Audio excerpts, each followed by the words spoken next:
एक गाथा है, एक सूफी संत ਉਹਨੂੰ किधरे पिंड के वसनीकां ने कहा तू अकबर कोल जा, साडे पिंड दे मदरसा नहीं है, स्कूल नहीं है,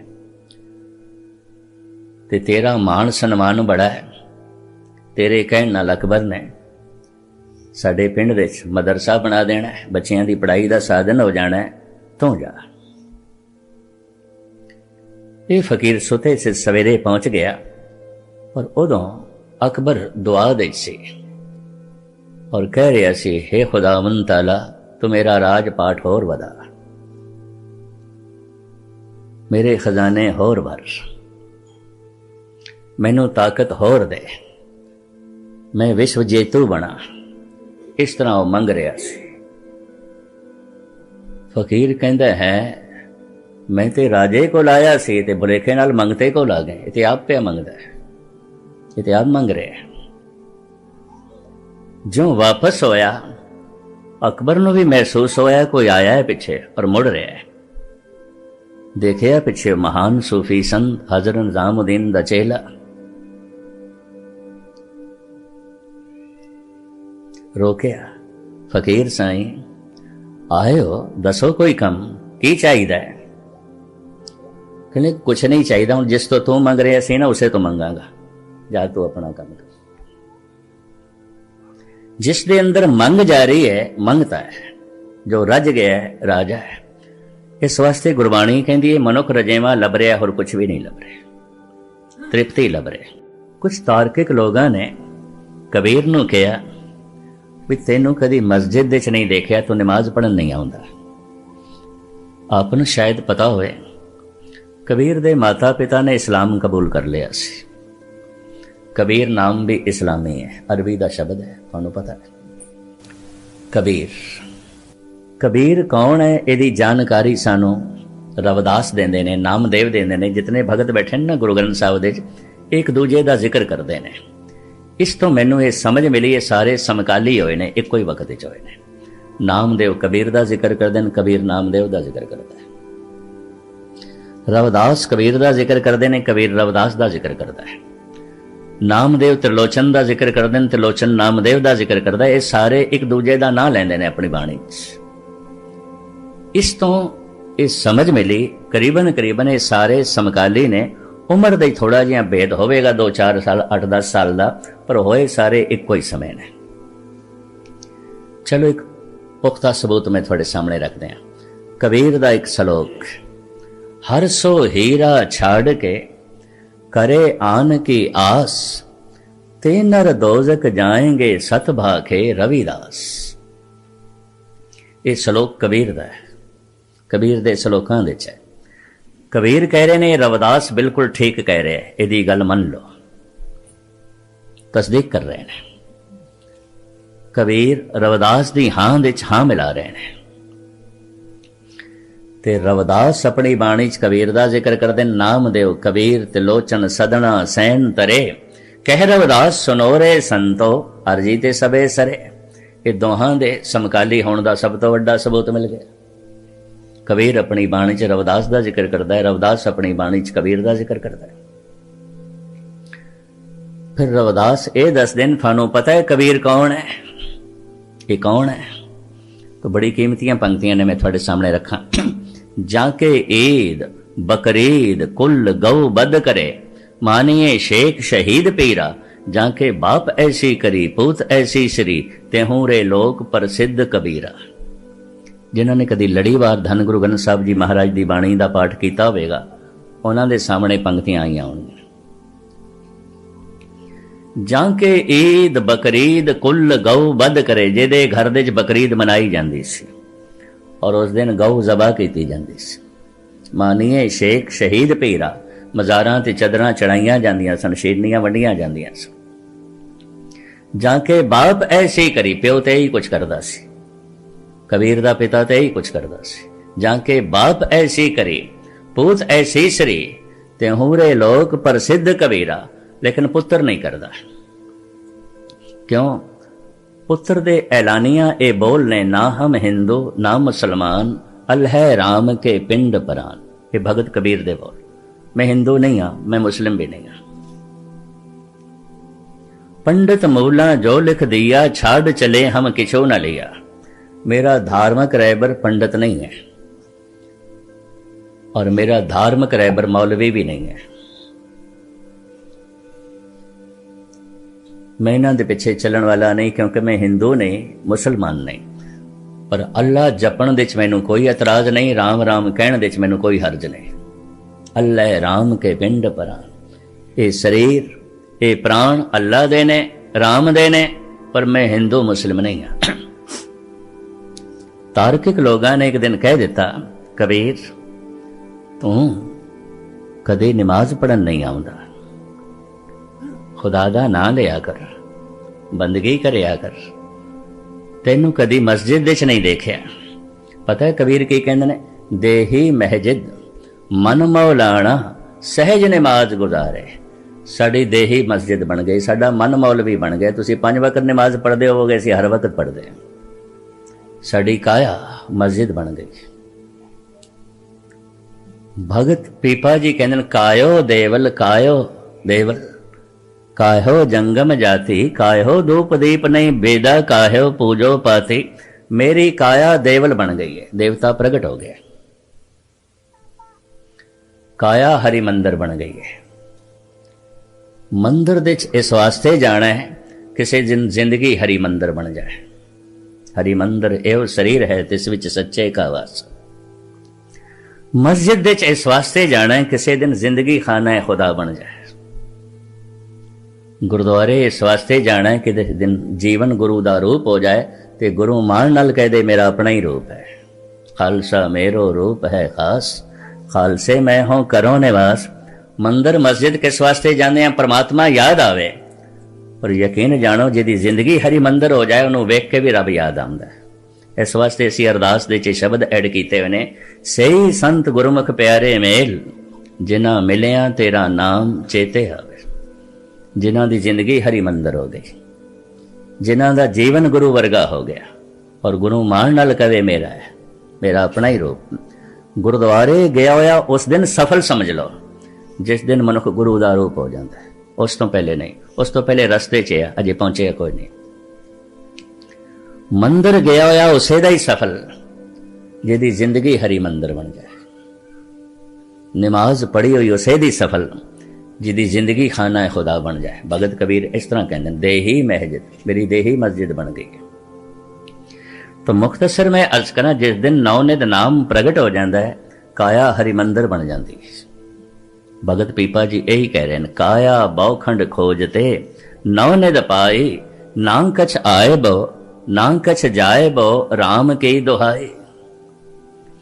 काया दी खोज करदियां करदियां नौनिध वस्तु सानू प्राप्त हो गई। ते नौनिधियां की ने, नौनिध अमृत प्रभ का नाम, देही में इसका विश्राम। तो हुण मैं मूल नुकता थोड़े सामने रखा। खोजी बिरतियां ते मनुख कोल जन्म तो ही ने, यदि अख खुलदी है तो कुछ लभदा है, कुछ तलाश कर रहा है। जीवन भर तलाश करता है मनुख। खोज खोज के जो लभे है उस नाल तृप्ति नहीं हुई, ते तृप्ति किवें होनी है इसका पता भी कोई नहीं। तृप्ति नूं रजेवा कहंदे ने, जो रज जाए राजा। हर मनुख राजा होना चाहता है। जो भुखा उन्होंने बुखारी कहंदे ने, जो रज गया है राजा। राजे दे अर्थ इन्ने ने, राजे दे अर्थ हुक्मरान नहीं है। प्रभ जी तेरी दाती राजा, ये प्रभु तेरी दात नाल मैं रज सकदा। जो रज गया है, तृप्त हो गया है राजा। जिस दे अंदर मंग जा रही है मंगता है, जो रज गया है राजा है। इस वास्ते गुरबाणी कहती है, मनुख रजेवा लभ रहा होर कुछ भी नहीं लभ रहा, तृप्ति लभ रहा, खोज रहा है। सब तो पहले मनुख ने खोज दा कम जमीन तो शुरू किया। जमीन ने अन्न दिता है, धन दिता है, तरह तरह की मैदनियात झोली दे पाई है। जमीन अजे भी बहुत कुछ दे रही है, लेकिन मनुख रजया नहीं है, नहीं तृप्त होया।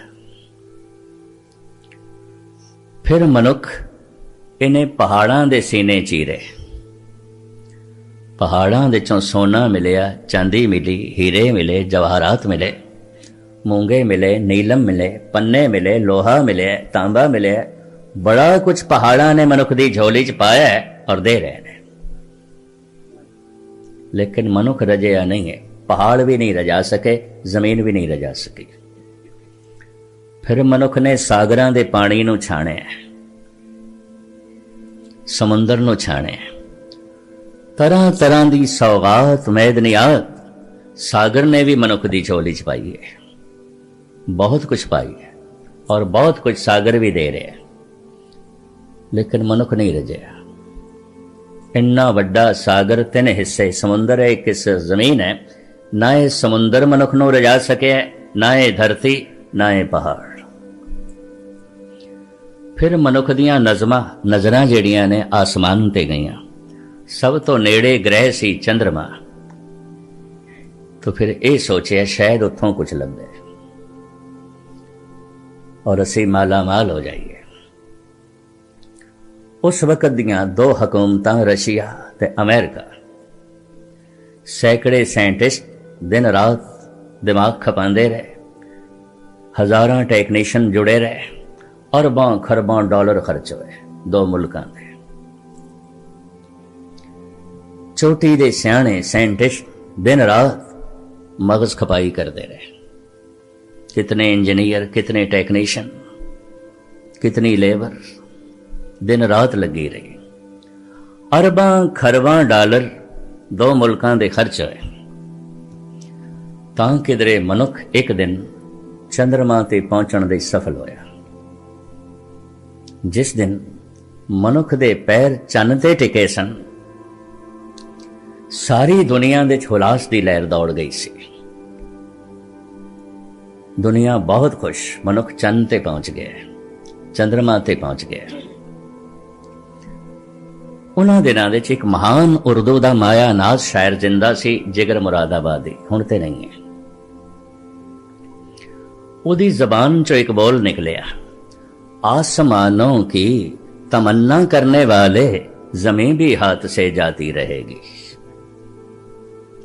तू चंद्रमा ते रहने की कोशिश कर रहे हैं, तेनों ते जमीन दे उत्ते भी रहने की जांच नहीं आई। जिहो जिहां दा नरक तू जमीन ते बनाया है, उहो जिहां दा नरक तू आसमान ते बनाएगा। और की करेगा? उत्थे भी वितकरे ले जाएगा, उत्थे भी खून खराबे ले जाएंगे, उत्थे भी तू अपना हंकार ले जाएगा, उत्थे भी तू जात पात दे झगड़े ले जाएगा, उत्थे भी फोका हंकार ले जाएगा। चंद्रमा दी धरती नूं भी खून नाल रंगेगा। और की करेगा? आसमानों की तमन्ना करने वाले जमीन भी हाथ से जाती रहेगी। भावें अरबां खरबां डॉलर खर्च होए, भावें कई साल मेहनत होई, ते सियाणियां साणियां ने सिर खपाया, पर लियाए उथों की मुट्ठी भर रेत ही लियाए और कुछ नहीं। वो मैं रेत देखी है, ह्यूस्टन दे पई सी साइंस म्यूजियम दे। मेरे देख के दंग रह गया। मैं कहा हद हो गई, इसे ते अरबां खरबां डॉलर खर्च कीते, ऐ मुट्ठी भर रेत लियांदी।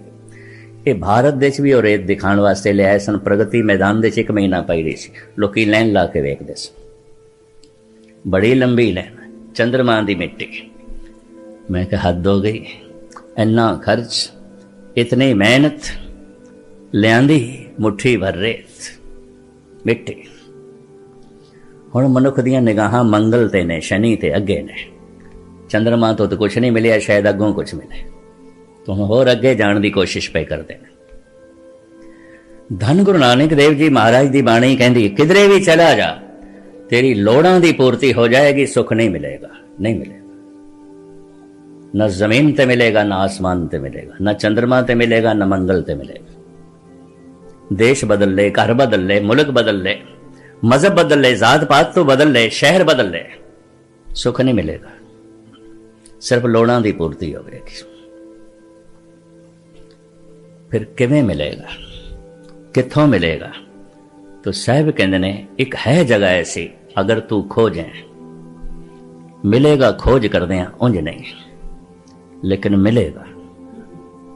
वो कित्थे है जिथों मैं खोज करां ते रज जावां? साहब कहते ने, इस मन को कोई खोजो भाई, मन खोजत नाम नाव निध पाई। अगर 10,000 किधरे सत्संगी बैठे होन किसी भी धार्मिक मंदिर दे, कोई एक कद होंदा मन की खोज करने वाला, बाकी नहीं, बाकी नहीं। कोई एक कद, ये गिणती है, निराशाजनक है। इस वास्ते हज़ारां साल पहले भी कोई करोड़ां च एक भगत होंदा सी, रब नाल जुड़े होया, अज भी उतने ने। मैं ये नहीं कहता धरती खाली है, अज भी है, पर 6 अरब के करीब जमीन ते मनुख पे वसदे ने, 600 मनुखों तो ज्यादा नहीं होंगे, बस इतने। ये तो कुछ भी ना हुई, ये तो औसत कुछ भी नहीं है। यकीन नहीं बजदा कि मन दे चों सुख मिलेगा, आनंद मिलेगा, महारस मिलेगा, खेड़ा ते खुशी मिलेगी। भगतां संतां ने ते ऐसा कहा सानू, अवतार ते यही कहते रहे ने, लोड़ां दी पूर्ति बाहरों कर, आत्मक आनंद तू अंदरों लै, खुशियां तू अंदरों लै, खेड़ा तू अंदरों लै। इस मन को कोई खोजो भाई, मन खोजत नाम नौ निध पाई। निजाम हैदराबाद ने बहुत वड्डा मुशायरा रखिया, उस मुशायरे च मिर्जा गालिब भी पहुंचे सी। पुरानी गल ते गालिब अपने जमाने का बड़ा मायानाज शायर सी।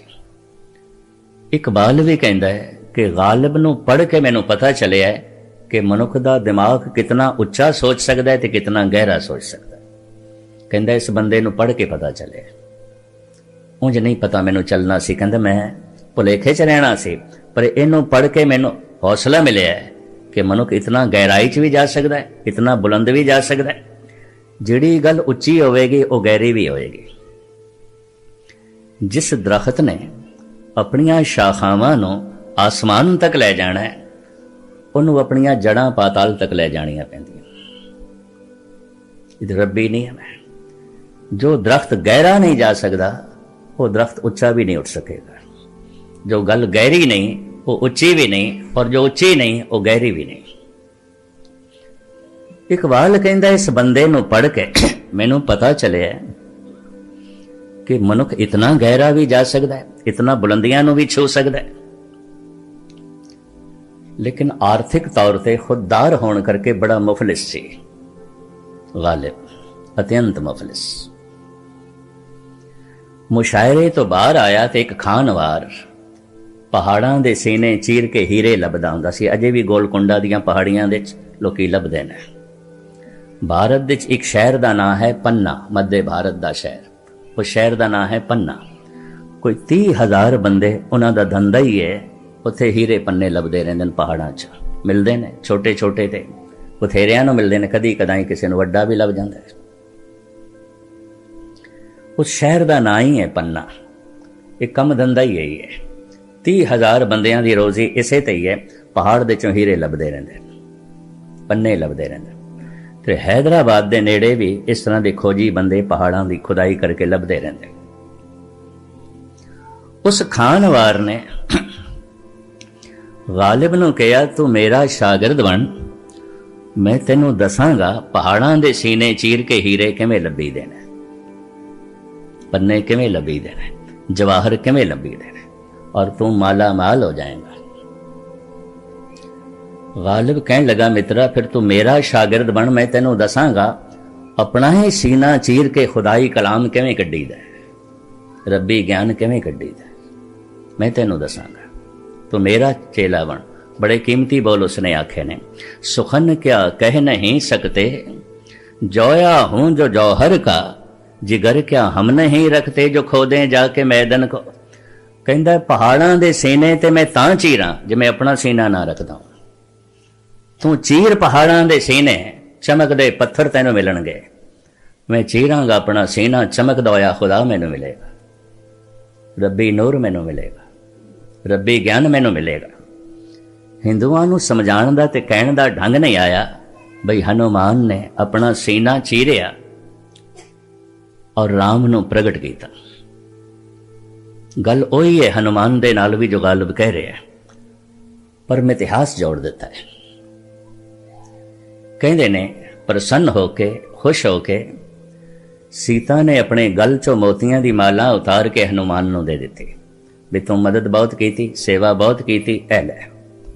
ताजपोशी दे समय जद राम दी ताजपोशी हो रही सी अयोध्या दे, ये बारों 2 पत्थर चुक ले आया ते माला दा एक मोती कढ़ के ना पत्थर ते रख के तोड़दा है, फिर दूजा तोड़दा है, फिर तीजा तोड़दा है। सीता दी जबान चों निकलिया वानर है। बंदर नहीं सी, जिन्हों जंगली मनुख असी कहते हैं वन नर, जंगल दे च रहण वाला नर, शहर दे च रहण वाला नहीं, पिंड दे च रहण वाला नहीं। वानर वन दे च रहण वाला, वन दे च रहण वाला। वन नर जंगल दा आदमी, जंगल दे च रहण वाला। बंदर नहीं सी, मनुख से। और इस तरह की उच्ची जिंदगी ते सोचनी किसी मनुख दे नाल ही उम्मीद जोड़ी जा सकती, बंदरां नाल नहीं। सीता ने कहा, हनुमंत इतनी कीमती तेनों मैं माला दिती, और ये माला राम नूं भी बड़ी प्यारी। उन्होंने तोहफा जान के मैनू दिती ते मैं तेरी सेवा ते खुश होके तैनू दिती। तू मेरे सामने इस माला दी दिती हुई सौगात दी तोहिन कर रहे हैं, तोड़ी जा रहे हैं, तोड़ी जा रहे हैं, क्यों? हनुमान कहते मैं राम देख रहे हैं, इहदे च राम है कि नहीं। तो सीता कहती इतनी समझ होनी चाहिए है, जड़ चीज दे च राम नहीं आउंदा। मोती जड़ ने, जड़ दे च राम नहीं आउंदा, इतनी तो समझ होनी चाहिए। माला चुक के परे पवाई, कहने लगे जेदे च राम नहीं तो फिर मैं की करना। ऐ लो फिर। तो सीता भी पढ़ी लिखी सूझवान, कहने लगे हनुमंत ये शरीर जड़ है, पंजे दे पंजे तत्त जड़ ने। अग्नि जड़ है, पानी जड़ है, पृथ्वी जड़ है, आकाश जड़ है, पवन जड़ है, ते पंज तत्तां दा ये शरीर है। ते जिस दे च राम नहीं है तो कहंदा मैनू नहीं चाहिए, तो फिर शरीर क्यों रखे? ये भी जड़ है, इनू क्यों चुकी फिरदा? वो थोड़ी रोस दे चाहिए बई एक तो गलती की थी इसने, मैं इतनी कीमती सौगात देती इसने तोड़ी, ते उल्टा जिहड़ी गल कर रहा ना समझी दी है, ना समझी दी नहीं कर रहा सी। ये शरीर जड़ है, फिर ये क्यों रखे होया है? हनुमान कहंदा मां गल सुन, अगर शरीर दे च राम नहीं तो मैंने शरीर की भी लोड़ नहीं, मैं इहदे भी टुकड़े कर दें। कहते ने इतना जज्बियां नाल भरे है, ओदी रोम रोम जबान बन गई, हर रोम दे चो राम दी ध्वनि निकली। गुरुमुख रोम रोम हर ध्यावे। कई दफा जज्बे इतने उमड़ते ने, प्यार अंदरों इतना उमड़दा है, उन्होंने एक निक्की जी जबान प्रगट करने दे असमर्थ हो जाती है। जैसे पिछे हड़ आ रहा होवे पानी का, तो उन्होंने किधरे 1 इंच पाइप दे जो है लंघाइए, उसनों गुजारिए किथे, इन्ना पिछे हड़ आ रहे।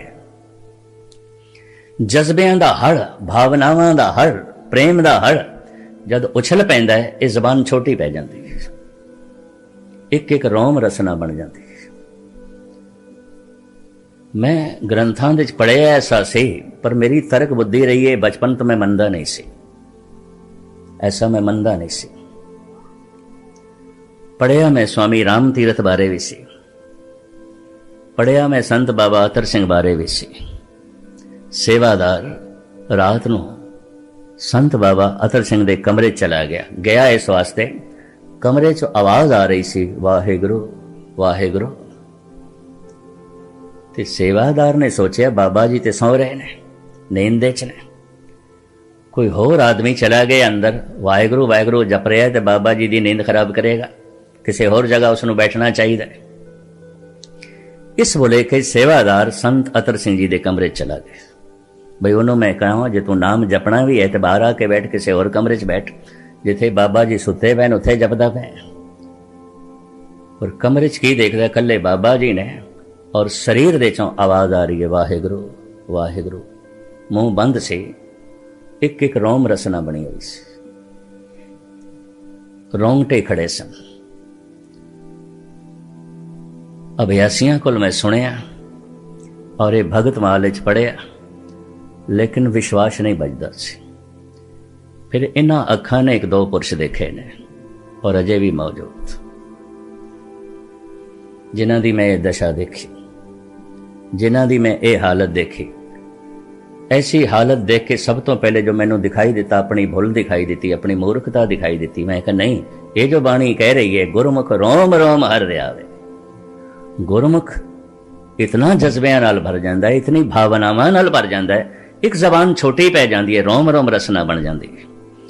धन गुरु अर्जन देव जी महाराज ने एक थां ते फरियाद की है, कोट करन दीजे प्रभ स्वामी हर जस सुनिए अबनासी राम। तू दो कन दिते ने मैनू, इको ही थां मैं तेरा जस सुन सकदा। चारों पासे जिथे भी पुराण राही कुरान राही किसी भी संत दे कलाम राही हे प्रभु तेरी सदा गूंज रही होवे, तेरे नाम दी चर्चा हो रही होवे, मैं सुनना चाहना। तो सिर्फ दो ही कन दिते ने, एक ही जगह मैं सुन सकता।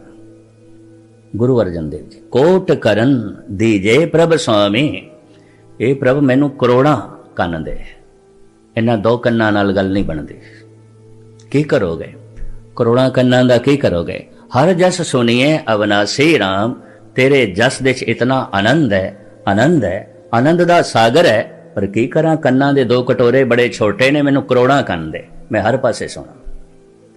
और उस लंबे चौड़े शब्द दे सतगुर ने मंगया, मैनू करोड़ा जबान दे, की एक जबान दिती।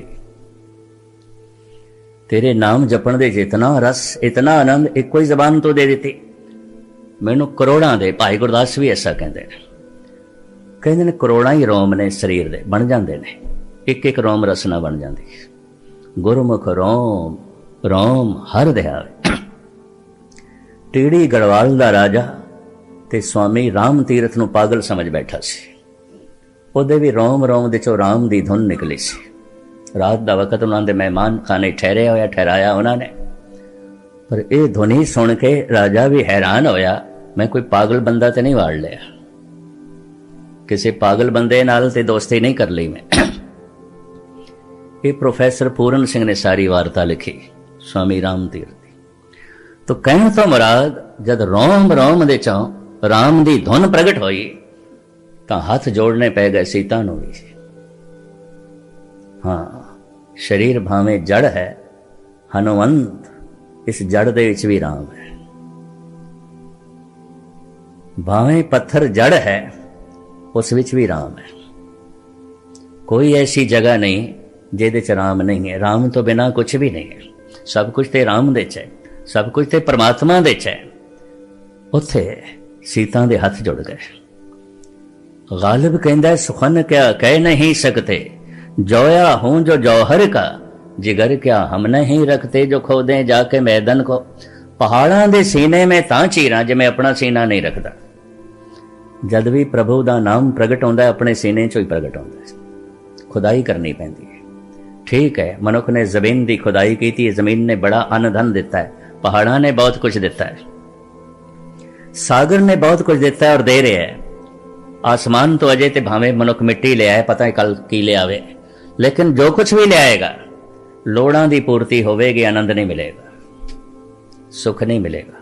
वो तो उस दिन मिलेगा जब जीवन विच खोज करेगा। तो पातशाह दी बाणी कहती है, इस मन को कोई खोजो भाई, मन खोजत नाम नौ निध पाई।